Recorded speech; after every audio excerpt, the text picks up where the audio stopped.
l'idée de transformer Gaza en Riviera, c'est véritablement la logique néocoloniale qui prévaut. L'idée de vouloir racheter le Groenland, l'idée de vouloir quelque part aussi annexer le Canada, le canal de Panama, etc. Mais c'est de la façon la plus claire un langage. Imaginez le président Poutine ou le président Xi Jinping tenir ce langage-là. Que dirait-on?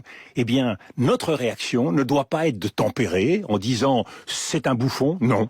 Ce sont les États-Unis. Il faut prendre au sérieux la parole des États-Unis parce que, à l'heure de vérité, nous risquons de constater que les États-Unis feront défaut. Eh bien, ça implique véritablement une prise de responsabilité de la part des Européens, pas seulement pour eux-mêmes, mais aussi pour le système international. Ça veut dire qu'il y a un multilatéralisme à défendre.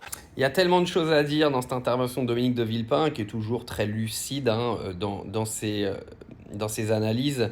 Il y a plusieurs choses à dire. C'est que là, il y a un mouvement de panique en Europe suite à l'élection de Donald Trump, qui est clairement en train d'essayer d'isoler l'Europe en se dégageant lui-même de l'OTAN, etc., etc. On le voit, on le sait.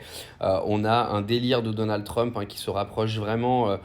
moi, je le dis, il a un air hitlérien, parfois, clairement, sur plein de choses. Maintenant, ça me fait quand même un petit peu marrer, cette histoire, parce qu'on a Mohamed bin Salman, vous savez... en Arabie Saoudite, qui a expliqué qu'aujourd'hui le Moyen-Orient est la nouvelle Europe, et il a raison.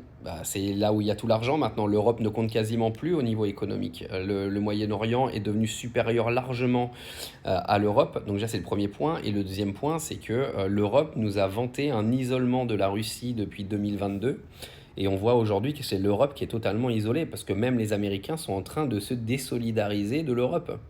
On se retrouve avec un continent qui est venu faire les malins parce qu'ils étaient encadrés de Biden et des États-Unis pour les protéger, et qui aujourd'hui se retrouve avec un président américain qui ne veut plus dealer avec eux.